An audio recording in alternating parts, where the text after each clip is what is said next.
Well, well, well. The men's semifinal matchups are set in Milan. It's US versus Slovakia. It's Canada, Finland. How did we get there? We are about to tell you. All the favorites won. Boring day of hockey. Very casual day of hockey. He is Sean McIndoe. I am Sean Gentille. This is a special episode of the Wednesday show of the Athletic Hockey Show. It is now with 100% less Frank Corrado, who is doing professional work and personal work, taking care of the kids. It's late. We understand. Thank you, folks, kindly for having us. We're going to talk Canada over Czechia. We're going to talk Finland over Switzerland and Slovakia over Germany shortly. But McIndoe, we're starting with the last game of the day.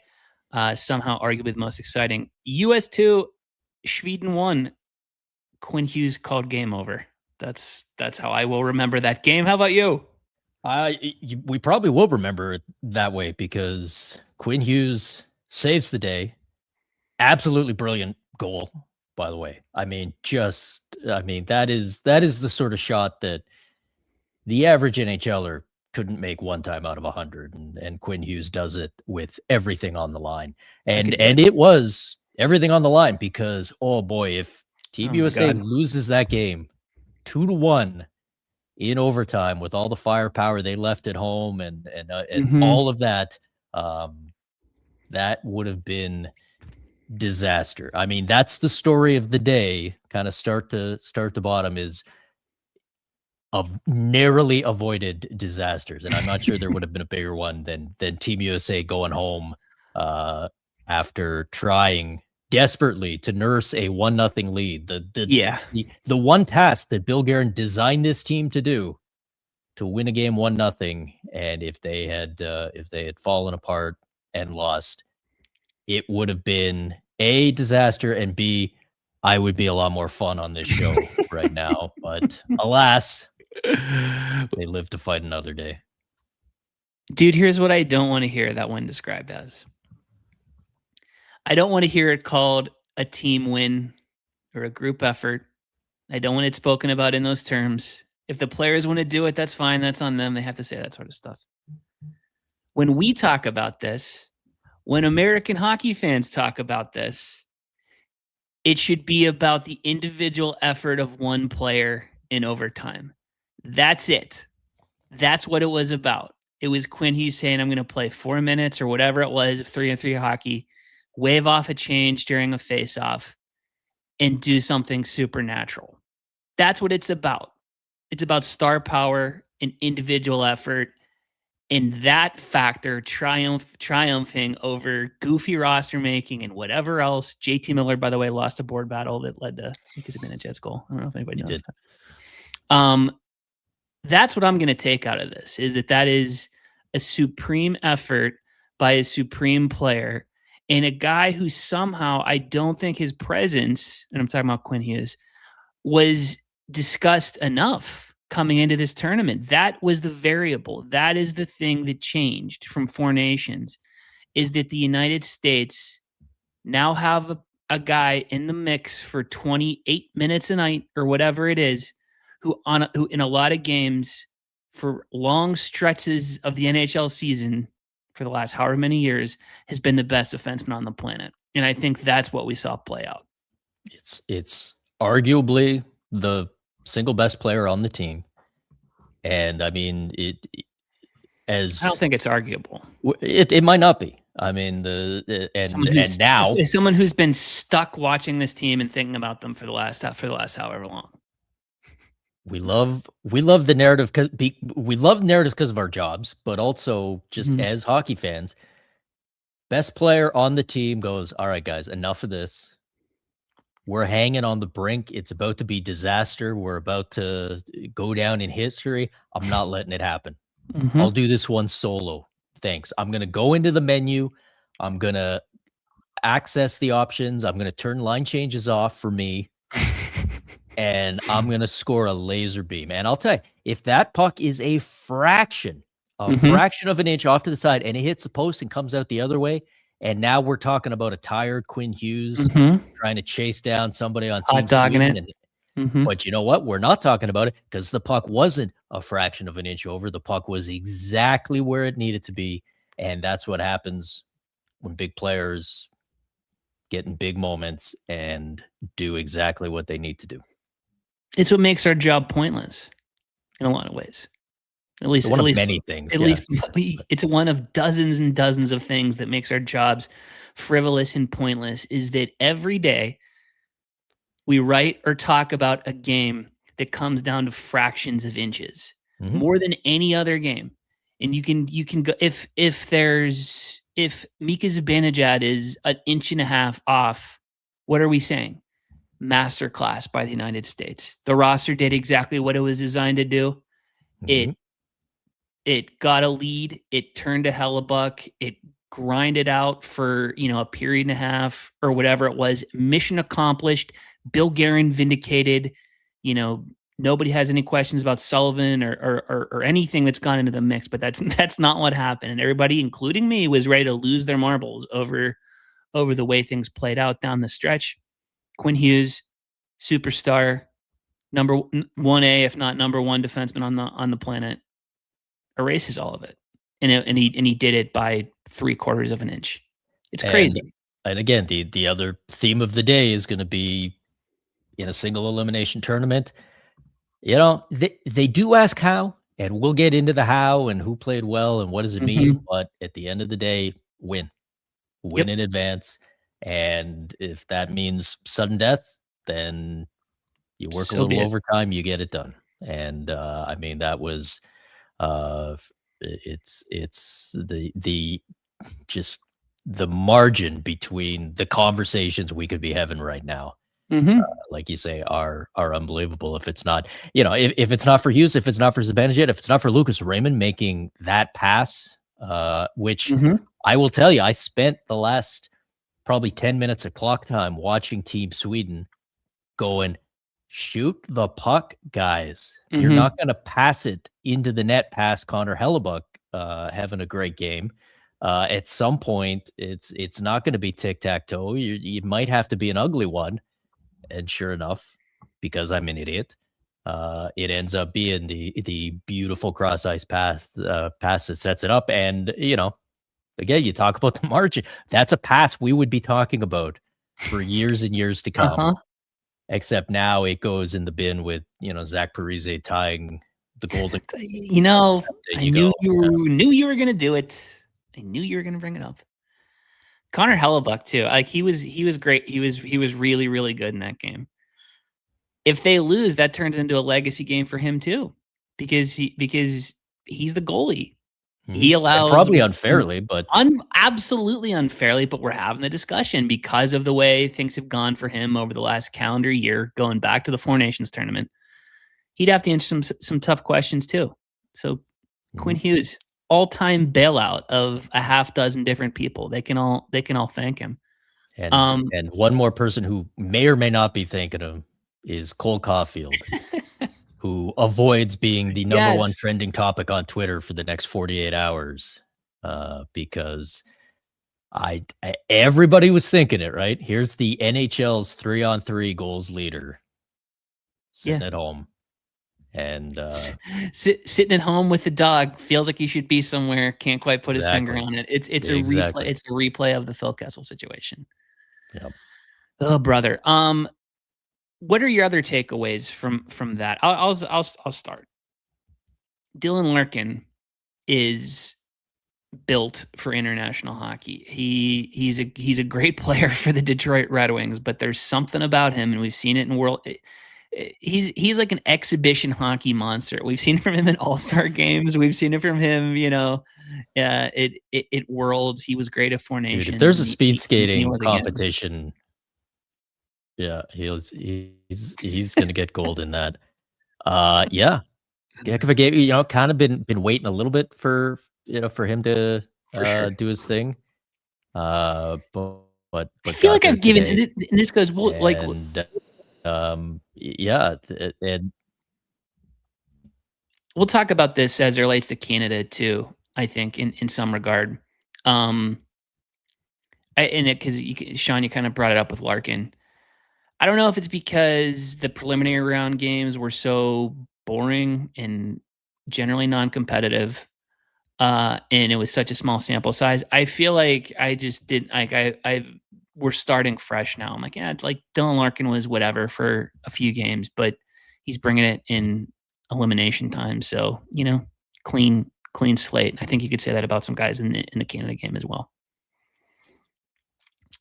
You could absolutely, and look, this is how it's going to go, and we're going to forget about most of this in a couple of days because it'll be replaced by whatever happens in the semifinals, what happens in the gold medal game. I mean, I was looking at something talking about the when Canada won gold in 2014, and it was talking about when they beat the Team USA 1-0 in the elimination round, and I was like, I have no memory of that happening.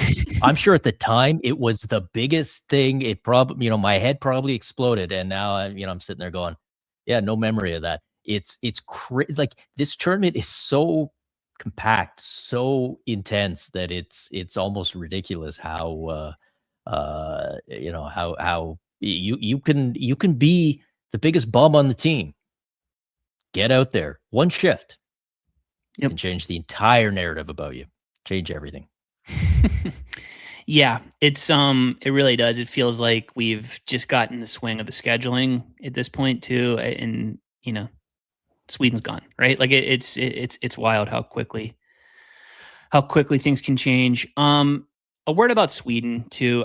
That's a tough break for them. I think they were coming into the tournament in a little bit of tough shape. Because Leo Carlsson was the 1C monster that we've all kind of been waiting for them to have over the last cycle or two. They lose him. Obviously, he's out with a thigh injury that cropped up over the last few weeks with the Anaheim Ducks. I think that made them significantly less interesting coming into the tournament. And then at some point midway through the first period, we realized that Victor Hedman was only sitting on the bench for moral support, right? Like he was there to make everybody feel good, but he wasn't actually going to play because he hurt himself during warm up. So I think it's a little bit of a tough break for them. The way the preliminary round shook out was difficult for them as well. They end up drawing the United States in the quarterfinals. That's a tough break. But just bizarre lineup decisions, I think, by them too. Down to the end, we saw Jesper Bratt show up in the third period, like out of nowhere, which was incredible. We saw some weirdness with Philippe Forsberg earlier in the tournament as well. So it's an uneven effort by them, but I think it's just more proof, man, that you can never sleep on Sweden, and you certainly can never sleep on Finland, which we learned once again, and something we're going to talk about in a couple minutes here. Yeah. The crazy thing, I think, is that was the game of the day. Is that turned out to be the game of the day? When that started midway through it and midway through the third period, that felt like a kind of anticlimactic end to what had turned into a pretty remarkable day of hockey. Yeah, were there other games? I'm trying to rack my brain. Oh, right. Mm-hmm. Yeah. Let's just do Canada now. We don't have to. We'll. Hey, speaking of clutch, Mitchie. We always said. I'll tell you. You know what makes this guy so unbelievable? You talked about Dylan Larkin being built for international. Yeah. Here's the deal, right? Because we saw Mitch Marner. Remember last year, has an overtime goal in the Four Nations, and then is the guy who sets up Connor McDavid. Here's the thing about Mitch Marner. I know people go, oh, Mitch Marner doesn't produce in the playoffs. Okay. Leaf fans will tell you that's not true. Mitch Marner produces in the first 3 or 4 games of a playoff. And then Mitch Marner disappears and you never see him again in games 5, 6, 7. Well, you look at international hockey, guess what? There is no game 5, 6, and 7. It's just a bunch of game 1s. This is Mitch Marner's world. And yeah, you talked about that being a beauty by Quinn Hughes. 1-on-3 in overtime. Not too shabby. Not a bad one by Mitch Marner. You talk about legacy games. You would know this. You're Maple Leafs historian. Mm-hmm. Did they ever consider lobbying the NHL to change overtime to 3-on-3 and make it mandatory that they had to play against 2 non-NHL players during it? Yeah, because in those scenarios, we know Mitchie's the man. He's pretty good. 3-on-3 would have been it. By the way, just and as a Canadian and American talking here, We love overtime after what we just saw today. Can we talk? Just It's a joke. real quick. 3-on-3. It's a disgrace. No, like with now. I can't even 3-on-3, commit to the no bit. good. I hated that. I hated watching it. I hated the thought. I didn't hate it while it was going on. I mean, I'll be honest, right? This is the sort of thing where people go, well, "What? Did you turn it off? Did you do?" No, I didn't do that. I watch and enjoy 3-on-3, even when it's the best players in the world circling back and getting regrouping and all of that stuff that we saw all day long. I didn't mind that, but you would think with something like this, 12 years in the making, let's do a period of 5-on-5. Maybe. Yes. And let's also, if we then have to do 3-on-3, do it until the end, because we dodged the shootout bullet so far. We still got 2 games to go. There's no shootouts in the gold medal game, but we could still see it. And we could have seen it today, which would have been absolutely awful. Thankfully, we got 3 actual winning goals, including good old Mitch. Mitchie. Good old Mitch. I would like to personally thank him for a variety of reasons. I'm psyched to have the Maple Leafs at the center of the discourse, which is always good. Sure. Yeah. But I would another reason. Thank you, Mitchie. Is that he saved me and he saved all of us from hearing about Czechia's go-ahead goal for the rest of our lives. Turns out it's easier to get odd man rushes when you've got 6 men on the ice, which was the case with Czechia. Yeah. McIndoe, I know you were all over it. Like, were you preemptively like frothing at the mouth over that? Like, how much were you thinking about that down the stretch? I mean, I, like everybody else, I did not notice in the moment. Mm-hmm. I don't think I saw it until after Canada had tied the game. I think that's when you started to see some of the screen grabs going around. I mean, on the Canadian broadcast, at least they didn't catch it. They didn't refer to it. And six blue helmets in the celebration. That's really, the funny really part, right? Funny. Because I mean, if people, maybe you're just getting home or online and you missed it and you've heard that there was, Czechs had too many men on the ice on what would have been the winning goal. And you go, okay, so somebody was a little too close to the boards or not. No, 6 guys, 4 forwards. 1 forward blocks the shot and the other 3 forwards go the other way. And you're going, oh, that's pretty good offense. I'll tell you this, Mitch Marner saved us, saved the discourse. I'll say it right now. Mitch Marner may have just saved us from too many men replay review coming to a hockey rink near you. And if you're going, well, that couldn't be that bad an idea, right? Imagine all the little mystery 5-foot lines on the bench and, we're going to challenge this goal because that guy was a little close and his skate touched the ice. Mitch Marner, I thank you. That may have been even bigger service to the hockey world than putting Canada through, because I mean, that would have been an all-timer. That is, all joking aside, yeah. I know there were some dicey calls and non-calls in all 4 games because they're hockey games, and this is what happens. But we all had a laugh at the Czech coach talking about how felt like we were playing against 6 guys out there because of the refs. But he did have some valid complaints on some of the calls and some of the non-calls. But it's one thing to say, I thought that stick kind of got in the hands there. Mm-hmm. Maybe there was a bit of a hook. It's another thing where, I mean, there are so few calls in the rule book in hockey that are, to use the term, black and white, always called, no doubt about it. 6 guys on the ice hugging each other after a goal should be one of them. And somehow we all missed it. I mean, just nobody picked up on it. And I'll tell you, the last thing I'll say on this, I did see the quote where I think it was Nathan MacKinnon said that he had seen it, because I think it was Pierre asked him, and he said, did you see it? And he said, I saw it, but the refs didn't.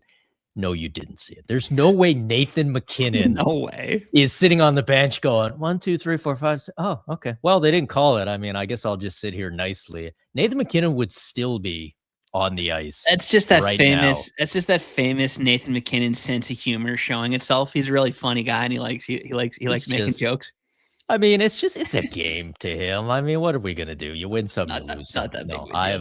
I have never. I mean, I believe him about the I don't eat sugar and white pasta thing, but I do not for a moment believe him that he understood that there were 6 guys going up the ice to score what felt like a disastrous goal. Because man, I mean, a lot of what we said for Team USA, you could say for Team Canada as well, which is this would have been disaster. This would have Completely. been unforgivable, and it was right A there.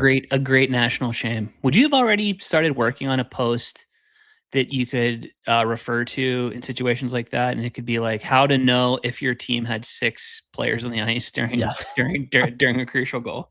Yeah, it's I'd Flowchart. yeah, Old school get some GGB Boston Bruins flowchart. fans to weigh in. How many is okay?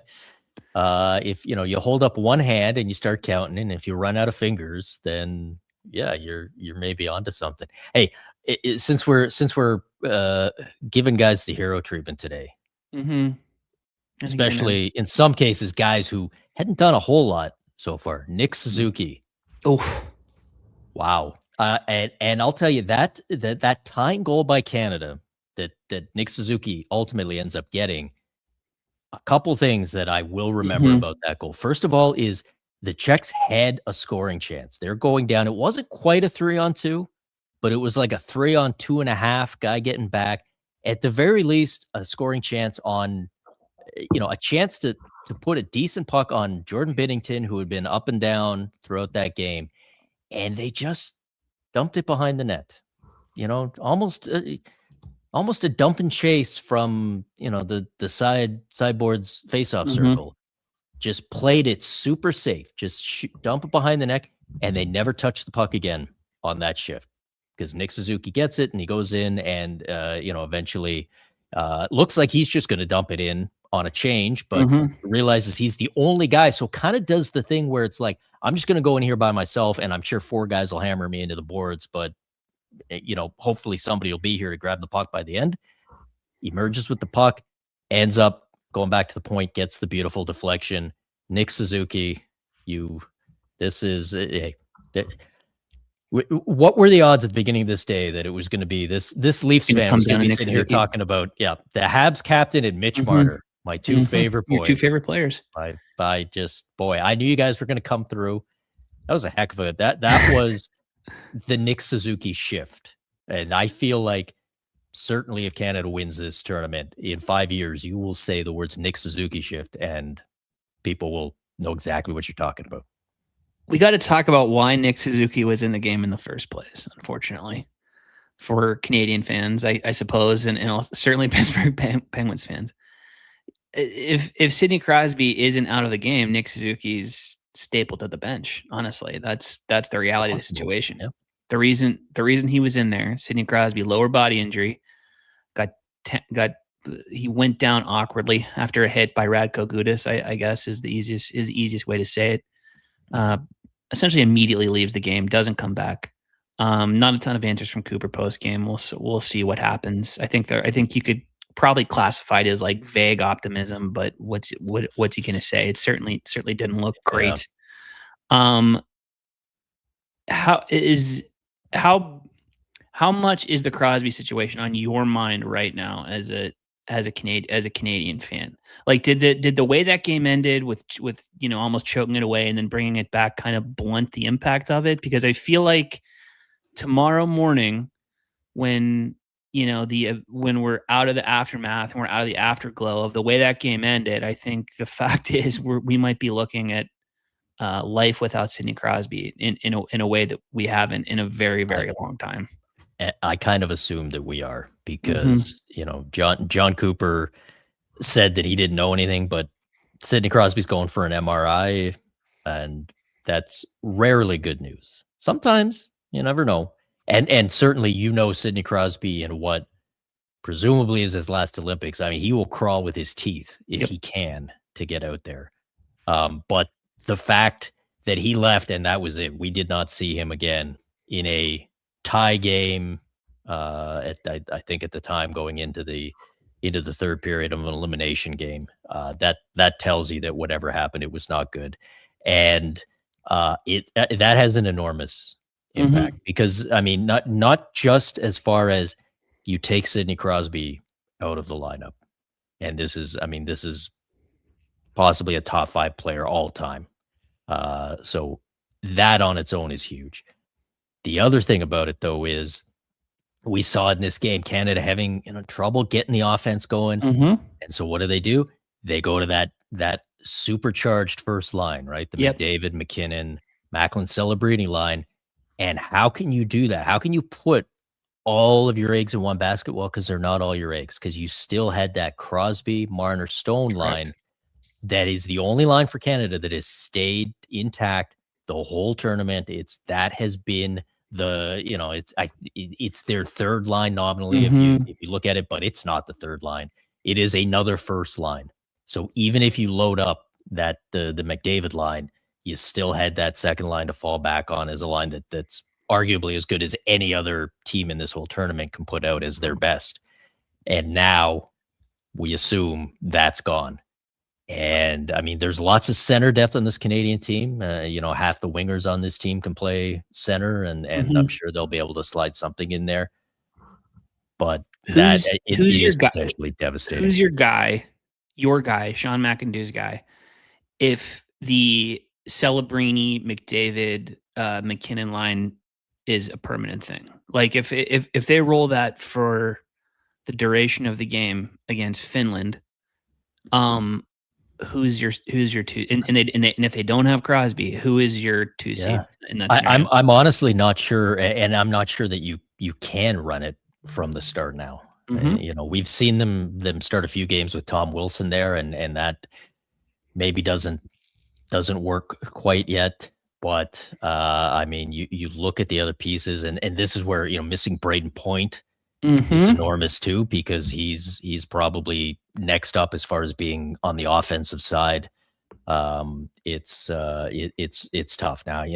Yeah, maybe Nick Suzuki can ride that momentum and he becomes a guy. I don't want to slag Nick Suzuki, because we just watched him turn an incredible individual effort, which you outlined well. He wins a board battle against Philip Roenick, right? Like it was crazy what he did in the run up to that goal. Like I don't mean to throw dirt on a guy who just had a wild individual effort that saved the team's bacon overall.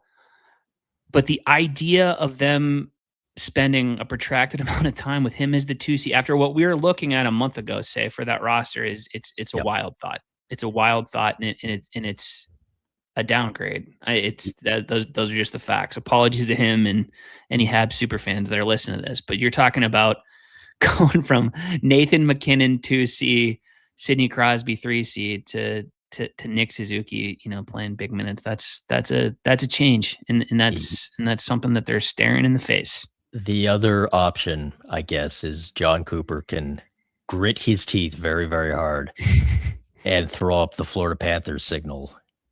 Sam Reinhart is not a guy that we've seen much of in this tournament. No. He's sort of been forgotten.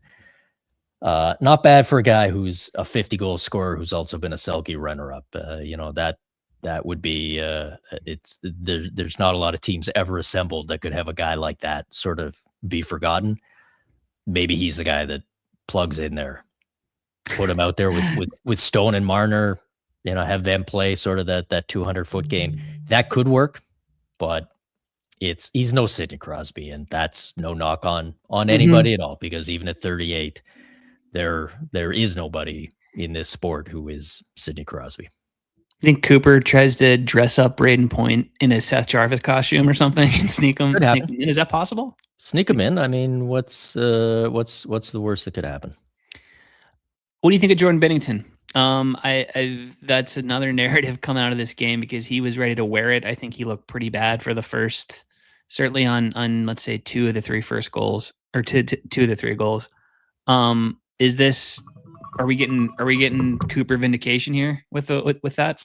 It's a little weird, because this was one of those games that goalies have sometimes where I didn't think he looked bad on any of the goals. One of them was a weird deflection. The third goal. I didn't like the one on the deflection. I hear you. I mean, I did like it. And ultimately, you need you need guys to make saves, period. So, but it wasn't the goals that concerned me. It was some of the saves he was making where he seemed to be battling. You get a little bit, the rebounds are maybe just, kicking out a little bit. He just seems to be moving around a bit more. It was kind of one of those. And yeah, you're sitting there going, here we go. Here comes the Jordan Binnington game that we've all been waiting for, which is where, he either he plays his way out of the game, or John Cooper has to go down with the ship and trust his guy. And instead, much like in that the final of Four Nations, once the game was on the line, Jordan Binnington went back to 2019 mode. You say you got to make saves. He made every save that you could possibly make at that point. So, it's an all timer. It's an all timer on Marty Necas, isn't it? Like that's one that that's if they pull this off in one way or another, that's on the highlight reel for sure. Yeah. Even though Devon Taves hooked him when he was free and clear on the breakaway and should have been called for it. Maybe a little bit. It was tiny bit of a hook. But what are you gonna do? What are you gonna do? Throw an extra guy out there? You could maybe try that. You should have tried 7 guys. How many checks can fit on the ice before someone notices? Finland, Switzerland. This was, in the estimation of a lot of folks, including some of the people we work with, I hear the chatter around Milan. People were expecting that one to be the best game of the day. It still might have been. I honestly, like, pound for pound. I know it doesn't. We're biased North Americans here, so we have to account for that. It delivered. Finland races a late 2-goal Swiss lead, wins in OT on a goal by Artturi Lehkonen. Little bit of a devastating result, I think, in some regards, because it robbed us of an all-time Olympic run by Leonardo Giannoni, who's the Swiss goaltender. 38 years old, never played in the NHL, started the game with a .962 save percentage in the Olympic tournament, makes 28 saves against Finland.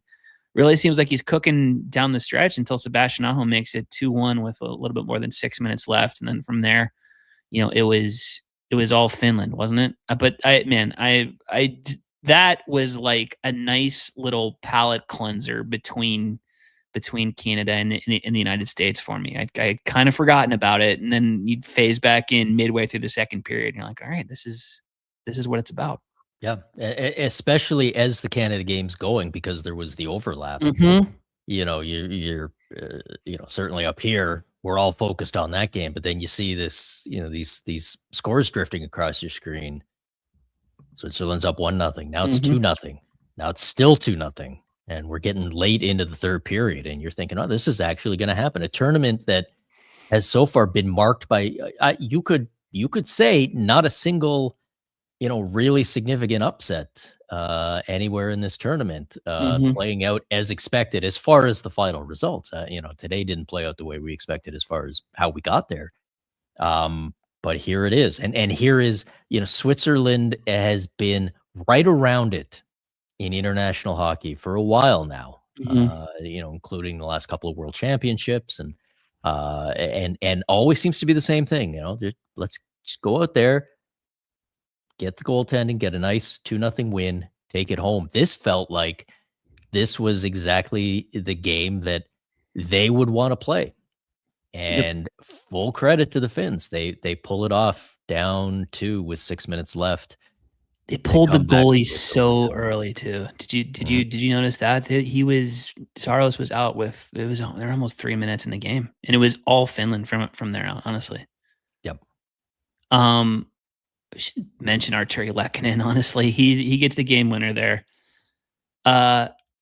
Low key is one of the great clutch goal scorers in high stakes games of his generation. Four game winning goals in 2022 for the Avs during their cup run, including the cup winner, and including the one to send them to the final. And then he, in 2021, in the bubble, he scores the goal that puts the Canadiens in the final too.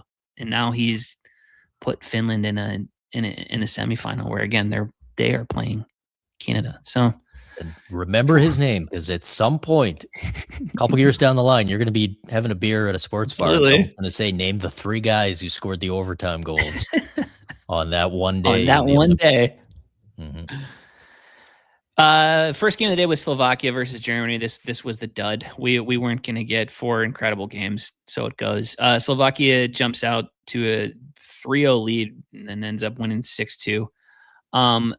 Sean, I think the story there is that they really didn't need anything from Juraj Slavkovsky. That's like that's the takeaway. He was actually on the bench he had 3 goals in 30 odd seconds to really take control of that pretty quickly. He was on the bench getting looked at after a ice pack on the neck is apparently the new this might be the new Slovak thing. If I don't know if you're over there in Italy, get to a drugstore and get an ice pack and bring it with you, because that was I mean, when you do it without, I don't know about best player, but the guy who's been the story of your team, your most dynamic player, your scariest player, that's a statement win, and I think it's a statement loss for Germany too. They've got to be very frustrated with how this tournament went, especially having the NHL talent they do, being left out of 4 nations, and okay, now here is our chance to show it, and just never really got it going. Had a chance against the United States to maybe do something, couldn't. And then this game, where they were seating wise the underdogs, but I think a lot of us looked at this and said this could be Germany's game to lose, and they lost it, as you say, very quickly. If you got up, had the alarm set for 6 a.m. to watch this game, you were probably back under the covers at 6:30 because there wasn't or you'd not gotten out from under the covers, possibly. Yeah, because you wisely said, you know what, I feel like there's going to be a lot of extra hockey today. I got to rest up. Not to point fingers at myself. Rest is a weapon, Sean. I don't know if you've heard that. I've never heard that saying before. But yeah, there's other Slovakian NHL players too, right? Like it's Pavel Agenda, he scored twice. It's Dalibor Dvorsky from the Blues, scores 1 too. So I think what you've seen there is them lean on Slavkovsky, absolutely, who's the guy we thought he was. I think it's fair to say he's on track for that. But there's also another layer of pretty high end talent there, and I think that makes him interesting. I was worried about their goaltending. I wasn't sure how I was going to hold up, because that's the single biggest factor when you're talking about a team sneaking into the medal discussion. But here they are. I think Martin Favre had a kind of incredible quote. He's having a good tournament too. Cap's second pair guy, really good player. He said, "I'm just flat out. I still can't believe we made it to the top 4." So he's like, "Yeah, I'm as surprised as anybody." Gonna play for a medal. That's and I'm really interested. And I know we're not doing this isn't a preview show. I'm really interested to see how that U.S. Slovakia game goes, because in theory, when you have a medal contender, an elite international team, and they go to the brink and then come back, you sort of either look back and say that was the warning sign, or you look back and you say that was the chance for someone to put the knockout punch and they didn't get it done. And you don't really have that in Canada, Finland, because they were both in the same situation. But right. I wonder what it's going to look like with the U.S. and Slovakia. I mean, certainly, put it this way: if you're a fan of the Slovaks, nothing you saw today makes you feel like it's impossible that this journey could keep going. Nope, it's the best possible outcome, like I said, because we're treating them like a one-man team to some extent, and they're not, and they showed it today. Slovakia U.S. is the late game, by the way, on the 20th. That's Friday. That's the semifinal day. 3:00 Slovaks versus Americans. 10:30 a.m. Eastern is Finns versus Canadians. Sean, we have a gold medal game to discuss tomorrow. It's 1 p.m. Canada versus the United States. We haven't made any personal bets on this. I feel like you probably don't. I feel like you're probably afraid to do that. You might have had better luck about a week ago getting me on that, but I'm all ears. How about this? If Canada wins, you wear a Team Canada jersey on the next Wednesday show. If the United States wins, Frankie wears a Team USA jersey Great. Can we make that happen? All right. Yes. There you go. And if it ends in a tie, I'll wear a Team Italy jersey and everybody will be happy. This game's fascinating though, truly, because what we've seen from the United States in this tournament, in the prelim game against Canada, in the rivalry series against Canada, and in the last Worlds tournament has been domination on a pretty rare scale. Like in most instances, whether it's the United States or Canada, when you're talking about women's hockey, there's not an uninterrupted run through Worlds and through rivalries and then through an Olympic tournament, and that's what the United States is trying to put, a bow on here. They've been significantly better, dominantly good against everybody, including Canada, and now they're really trying to state the claim, not just for this tournament, but like moving forward, because we're talking about Caroline Harvey, who might be the best player on the planet in 4 years. And we're talking about Abby Murphy, who has been discussed ad nauseum. And we're talking about players like Layla Edwards and Joy Dunn. We're talking about the core of a team that's on the doorstep of winning a gold medal and starting another 4-year quad in which all their best players are going to be 20 or they're going to be under 30 and some significantly so.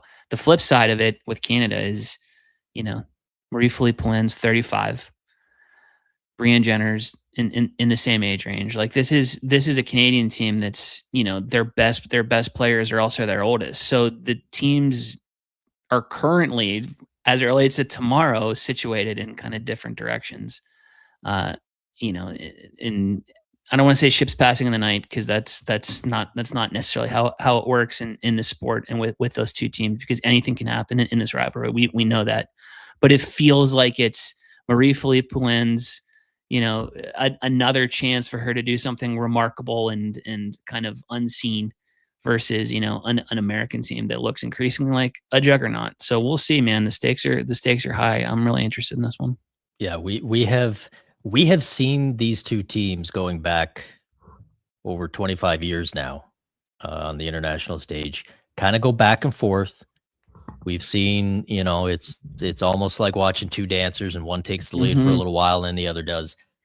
We've never seen it like this before. It's almost like that, the monkey paw is curling from all the people who said, man, I really wish the women's hockey wasn't a two-team spectacle. Yep. It kind of feels now like it's closer to a one-team event than anything else.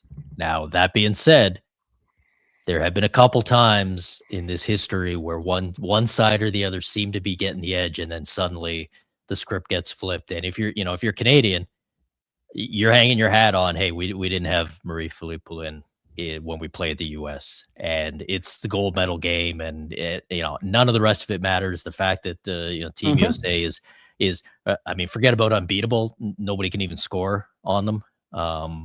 You only got to do it once. You just got to find a way. You got lots of winners on the team. There's all sorts of things you can say, but this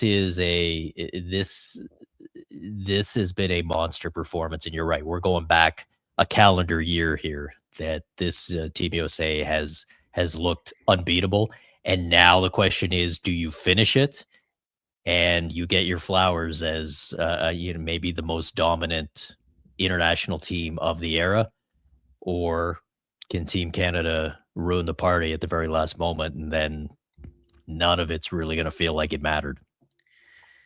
The result's going to be compelling no matter what, because it's impossible to imagine Canada pulling this off without something remarkable from the best player of all time, right? So we're either looking at a new era of this rivalry, or we're looking at an all-time performance from an all-time athlete. So it's win-win in a lot of ways for us when we're in the narrative business. Like you said earlier, there's two very clear ones that are playing out directly in front of us. And it really does feel like, certainly if you're an American or you're a Team USA fan, you're going to be watching that game, and it's going to be one of two scenarios. It's going to be, bang, bang, bang. It's 3-0. And it's a coronation, and you're going to be watching a 2.5-hour celebration of Americans women's hockey, counting down to that final buzzer and gold and all of that stuff. Or it's going to be they're hanging around. And they're hanging around, and we can't put them away. Don't let them off the mat, and then who knows where it goes. I don't see a scenario where it's a comfortable Team Canada win. Put it that way. I will be my jaw will be on the floor if that's what we get. But it's betting against Canadians in big time international best on best hockey is rarely a smart play. But they're going up against an absolute buzzsaw. We don't do gambling advice here. What are you talking about? That's true. Yeah, good point. I will say, if the Canadian women are down a goal late, they should look into putting 6 players on the ice. I hear that works. You can do it. It's fine. It's a judgment call. It's game management by the officials. They just go, it'll be okay. Oh, we got a comment from Boltman. Tell the Seans are legally required to do a few extra minutes on today's show. All the players did. It's only fair. Ha ha ha. Who's that? I don't know who that is. Maxwell B. Never heard of him. No, man, we're done. Out of here. Women's gold game is at 1:00 Eastern tomorrow. The semifinal games are at 10:40 and 3:10 on Friday. So put them on your calendar, folks. Best time of I was gonna say the best time of the year. It's the best time of every 4 years. So enjoy it. Thank you, Sean McIndoe. Thank you, other Sean. Thank you, producer Jeff, wherever you are. Jesse Granger, James Murrow got our next show. It's another instant reaction thing on semifinal Friday. That'll be around 6 p.m. Eastern. Potentially later if, we get to watch ridiculous fake 3-on-3 overtime for a bit. DGB, you and I are back after the bronze game. It's going to be around 5 p.m. on Saturday. So we get to do it again. This is how we spend our weekends. Congratulations. We get to hang out on the internet on Saturday afternoon. Aren't you excited? I'm looking forward to it. Make sure you got your Team Canada jersey ready to go. A little tryout. Maybe the sun will be shining a little bit more in this room whenever that happens. Oh, you're not. Maybe you'll be out of the witness protection program by that point. Yeah, it's possible. I'm back tomorrow with Shane and Haley, man. Like you get to chill. The 3 of us are talking after the women's gold medal game. Again, puck drop at 1 p.m. Eastern. We'll see you folks then. Thanks for listening as always. Enjoy the games, and we'll talk to you again real soon. Thanks for watching. Make sure to like and subscribe and ring the bell to stay informed and catch new episodes every Monday, Wednesday, Thursday, and Friday. And in the meantime, you can join our Discord community. We'll see you there.